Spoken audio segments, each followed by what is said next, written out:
Hello students. तो बेटा अब वो जो हमने आपको करवाया था कि 3 डायमेंशनल मोशन में ये वेक्टर के कंपोनेंट कैसे ब्रेक करते हैं, इसके बारे में हमने आपको बताया था। अब जो मैं बेटा टॉपिक स्टार्ट करूँगी आपके, वो है अभी आपका प्रोजेक्टाइल मोशन। क्या स्टार्ट होगा बेटा? प्रोजेक्टाइल। ठीक है, तो आज का टॉपिक है बेटा आपका प्रोजेक्टाइल, कि व्हाट इज़ प्रोजेक्टाइल, किस तरीके से हम प्रोजेक्टाइल किसे बोलते हैं। ठीक है, तो प्रोजेक्टाइल क्या होता है? किसी भी बॉडी को नाम दिया गया है, ठीक है, जिसको हम थ्रो करते हैं किसी इनिशियल वेलोसिटी से, ठीक है, किसी भी पर्टिकुलर डायरेक्शन में, या तो हम उसको हॉरिजॉन्टल डायरेक्शन में फेंकें या फिर किसी एंगल पे। ठीक है, तो विदाउट एनी एक्सटर्नल एजेंसी हमने एक बार फेंक दिया, दैट इज अ प्रोजेक्टाइल। जैसे लेट आप किसी बिल्डिंग पे घर की छत पर खड़े हो, इस तरीके से घर की छत है, ठीक है, तो आपने यहाँ से कोई पत्थर फेंका इस तरीके से, यूं पत्थर फेंका यूं, तो वो यूं जाएगा फिर वो नीचे की तरफ, तो दैट इज कॉल्ड प्रोजेक्टाइल। क्या बोलेंगे बेटा इसे? प्रोजेक्टाइल। या फिर आप ऐसे फेंक रहे हो किसी चीज को, यूं जाएगी इस तरीके से, यूं जाएगी, ठीक है, दैट इज कॉल्ड प्रोजेक्टाइल। ठीक है, इसको मैं दिखा देती हूँ। जैसे आप घर की छत पर खड़े हो, आपने किसी पत्थर को ऐसे फेंका, तो वो इस तरीके से पाथ कवर करेगा, दिस इज कॉल्ड प्रोजेक्टाइल। यानी कि आपने इसको horizontal velocity the, that is a horizontal velocity. या फिर आपने उसको किसी एंगल थीटा पर यू वेलोसिटी से फेंका, किसी वेलोसिटी से, तो ये इसको हम बोलते हैं एंगुलर प्रोजेक्शन, इसको बोलते हैं हॉरिजॉन्टल प्रोजेक्शन। ठीक है, तो इस सब को हम क्या बोलते हैं? प्रोजेक्टाइल। ठीक है, तो प्रोजेक्टाइल क्या? एक बॉडी है, तो लिखिए it is a body. Projectile या फिर इज के name given to the body which is throne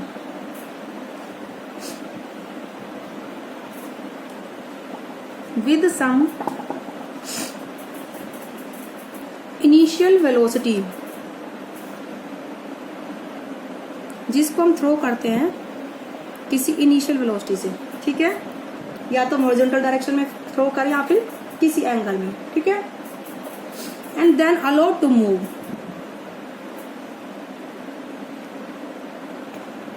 इसलिए मैंने ये चीज लिखी नहीं है, जिसको हम किसी इनिशियल वेलोसिटी से थ्रो करते हैं। मैंने ऐसा नहीं बोला कि हॉरिजॉन्टल या फिर किसी एंगल पर, मैंने आपके लिए चॉइस छोड़ दिया।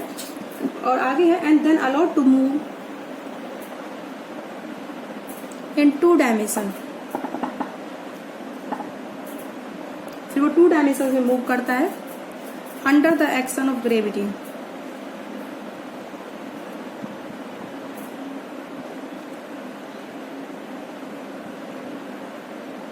ठीक है, is called projectile। उसको हम क्या बोलते हैं बेटा? प्रोजेक्टाइल बोलते हैं। क्या बोलते हैं उसका? प्रोजेक्टाइल।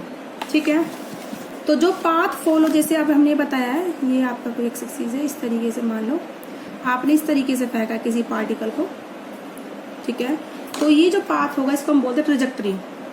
क्या बोलते हैं? Trajectory.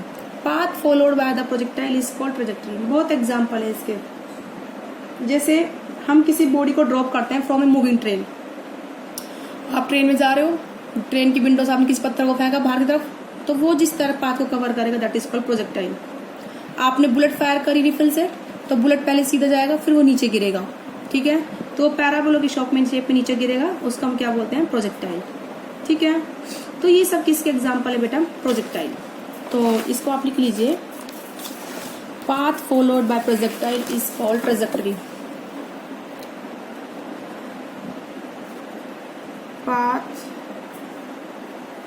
Followed by projectile is called trajectory.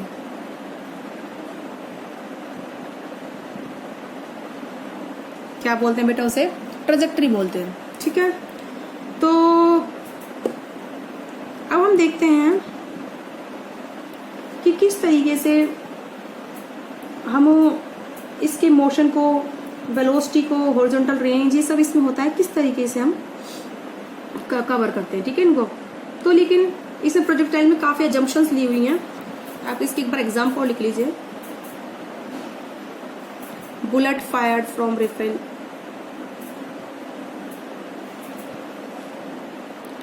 from rifle A bullet fired from rifle. Number 2 लिख लीजिए a body drop from the window of moving train. A body dropped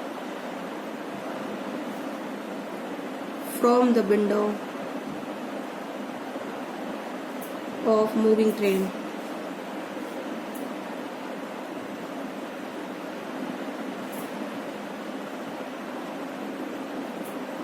इस तरीके से एग्जाम्पल हो गए, ठीक है।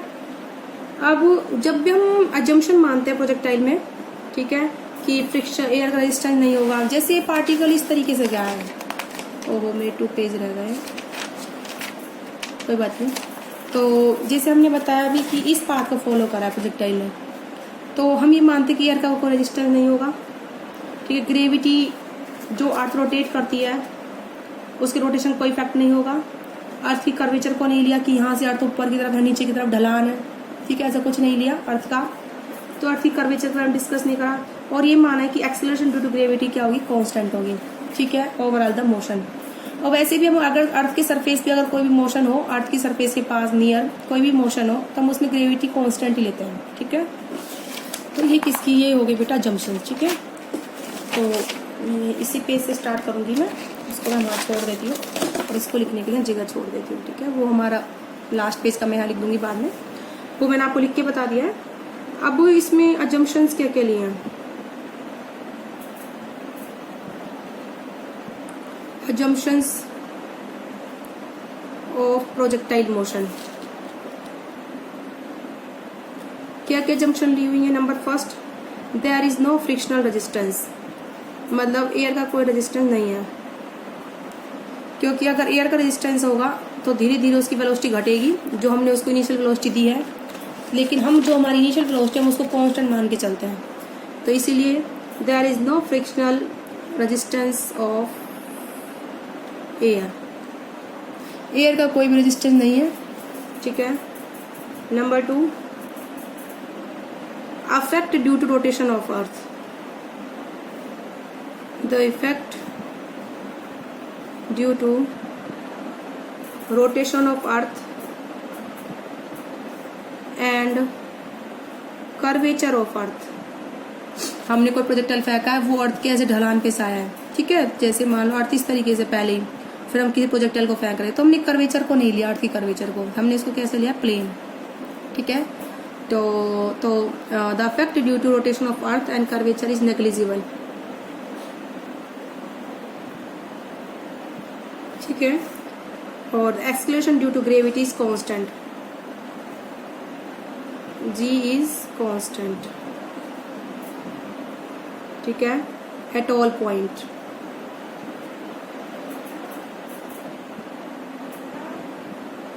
ठीक है, अब हम करते हैं नंबर फर्स्ट, प्रोजेक्टाइल और हॉरिजॉन्टल प्रोजेक्शन। सबसे हम पहले स्टार्ट करेंगे, न्यू टॉपिक हमारा, ठीक है।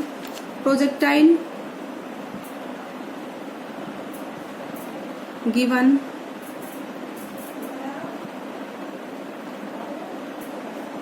हॉरिजॉन्टल प्रोजेक्शन,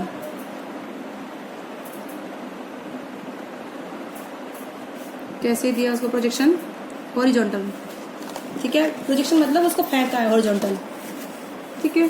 तो इस तरीके से मान लो ये आपका ओरिजिन पॉइंट है, ये आपको इसी ऊंचाई पर हो, ये आपका ग्राउंड है, दैट इज ग्राउंड। यहाँ पर आपने ओरिजिन पॉइंट आपका, ये आपने इसको इनिशियल वेलोसिटी u दी है, तो इस तरीके से प्रोजेक्टाइल आएगा, ठीक है। ये आपका y एक्सिस है, ठीक है। इनिशियल वेलोसिटी आपने क्या प्रोवाइड करी, u, हॉरिजॉन्टल प्रोवाइड करिए, ठीक है बेटा। तो आप लिख दीजिए, consider a projectile is fired with the horizontal velocity u। तो कंसिडर ए प्रोजेक्टाइल बोलते हैं, फिर ए बॉडी कुछ भी है जो तुम्हारा, ठीक है। तो कंसिडर ऑब्जेक्ट, ठीक है, ऑब्जेक्ट मान लीजिए, consider object is projected horizontally,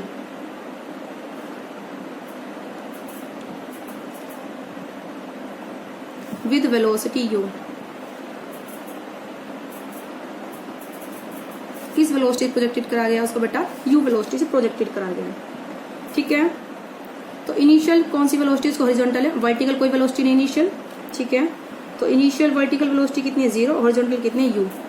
तो आप लिख लीजिए initial horizontal velocity is equal to u क्या मानिए, और इनिशियल वर्टिकल वेलोसिटी हमारी कितनी होगी बेटा? 0।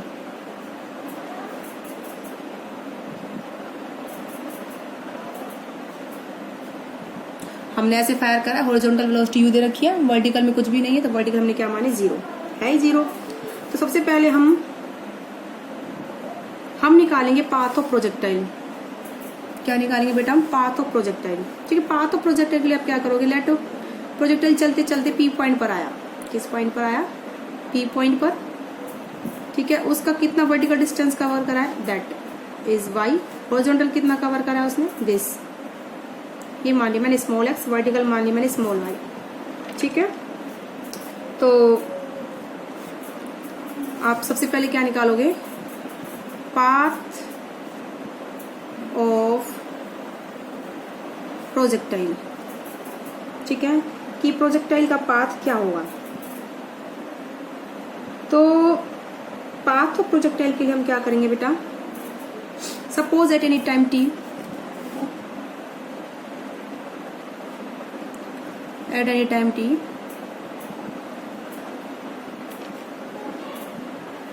body is at point P।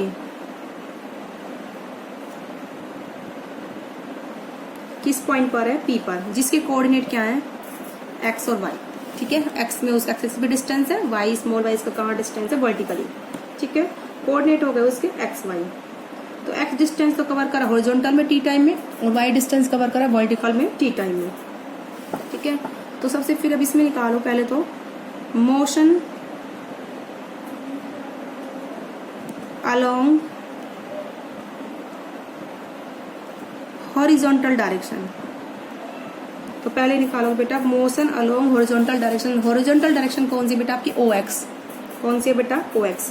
तो इसमें आप इक्वेशन ऑफ मोशन लगाओगे for the time t, time t तक के लिए। ठीक है, तो using equation of motion. Equation of motion क्या बोलती है? Final distance minus initial distance. ठीक है, x माइनस एक्स नोट मान लीजिए, फाइनल x है, इनिशियल x नोट है, is equal to initial distance ux into time t plus half acceleration ax into में t स्क्वायर। देखो इनिशियल पॉइंट ओरिजिन पे था ये, तो इनिशियल कितना डिस्टेंस हुआ है इसका कवर? 0। तो x नोट की वैल्यू कितनी जाएगी? 0। x is equal to ux t plus half ax t square. ठीक है, अब देखो बेटा हॉरिजॉन्टल हमने इसको वेलोसिटी u दे दी, एक बार दे दी तो दे दी, उसके बाद हॉरिजॉन्टल डायरेक्शन में कोई फोर्स नहीं है, हमने एक्सटर्नल एजेंसी से कोई फोर्स नहीं लिया है। अगर एक्सटर्नल फोर्स ना हो, न्यूटन्स क्या बोलता है? उस जिस डायरेक्शन में वो ऑब्जेक्ट मोशन कर रही है तो उसकी वेलोसिटी जो है उस डायरेक्शन में चेंज नहीं होगी। हॉरिजॉन्टल डायरेक्शन में किस वेलोसिटी चलेगा? u वेलोसिटी से ही चलेगा, क्योंकि वहां पर कोई भी एक्सटर्नल फोर्स नहीं है। तो object move with constant velocity if there is no external force. तो उसकी वेलोसिटी क्या रहेगी? u रहेगी ओवरऑल। तो जब वेलोसिटी कांस्टेंट रहेगी तो एक्सेलरेशन बेटा कितना होगा? 0। कितना होगा? 0। तो इक्वेशन बन जाएगी आपकी x नोट तो आपका है 0, तो एक्सेलरेशन कितना है बेटा? 0। तो x माइनस 0, 0 प्लस हाफ, नहीं ये तो ये आपकी थी ux इंटू टी है ना, तो ये तो आप ux इंटू 2 हाफ a तो 0 हो गया और t स्क्वायर, तो ux इंटू टी इसको यहाँ लिख लीजिए ux इंटू में t। ठीक है, तो ये इक्वेशन हो जाएगी आपकी x is equal to the u into t. It implies time कितना आया बेटा आपका? x अपॉन में u, जहाँ इनिशियल वेलोसिटी u है और हॉरिजॉन्टल डिस्टेंस कितना बेटा? x। ठीक है, अब आप करोगे motion along vertical direction. Equation y के लिए y एक्सिस के लिए यूज करो वर्टिकल में, y माइनस का y naught u y initial velocity y axis में t plus half a by acceleration y axis में और टी स्क्वायर। देखो इनिशियल वेलोसिटी वाई एक्सिस में कितनी है 0, उसको हॉरिजॉन्टल फायर करा गया है, वर्टिकल थोड़ा फायर करा गया, हमने तो ऐसे फायर करा है, तो वर्टिकल वेलोसिटी कितनी इनिशियल 0। तो और डिस्टेंस कितना ओरिजिन पे था, वाई नॉट भी कितना है 0, और वेलोसिटी कितनी यू वाई 0। तो इक्वेशन क्या बन जाएगी, y इज इक्वल टू, ये तो 0 हो गया, यू वाई इंटू टी 0 हो गया, हाफ। अच्छा एक्सेलरेशन कितना होगा बेटा वर्टिकल में, हमने तो ऐसे फायर करा था हॉरिजॉन्टल, तो वो वर्टिकल तो खुद ही जा रहा है अपने आप ही, तो वो किसकी वजह से जा रहा है, डाउनवर्ड खुद ही, due to the gravitational force. Gravitational force उसको डाउनवर्ड खींच रहा है, तो कितना एक्सेलरेशन होगा, जी के बराबर प्रोड्यूस होगा। तो ए वाई कितना हो जाएगा बेटा, जी के इक्वल, कितना हो जाएगा जी, बोलो ठीक है। तो ए वाई हो गया आपका जी, इक्वेशन बन जाएगी half g into t square. बोलो क्लियर है बेटा। अब ये t is equal to x upon ये था, that is the equation number 1। तो that is the equation number 2। Put equation 1 in equation 2, तो आपकी बन जाएगी y is equal to half g, t कितना है बेटा आपका एक्स स्क्वायर अपॉन में यू स्क्वायर, टी स्क्वायर हो जाएगा, ठीक है। तो इस तरीके से y is equal to half g constant, initial velocity constant, x square. तो यानी कि y is directly proportional to x square और y is equal to k x square. ये जो y is directly proportional to x square है, ये किसकी equation होती है बेटा, this is equation of parabola. किसकी इक्वेशन होती है ये, पैराबोला, ठीक है बेटा, it is the equation of parabola.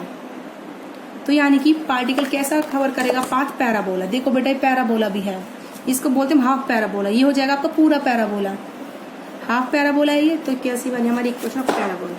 तो इस तरीके से हमने निकाला equation of motions for the projectile के लिए। अब हम उसके बाद नेक्स्ट वीडियो में आपको बताएंगे time of flight, horizontal range वगैरह सब। आज की वीडियो में इतना है।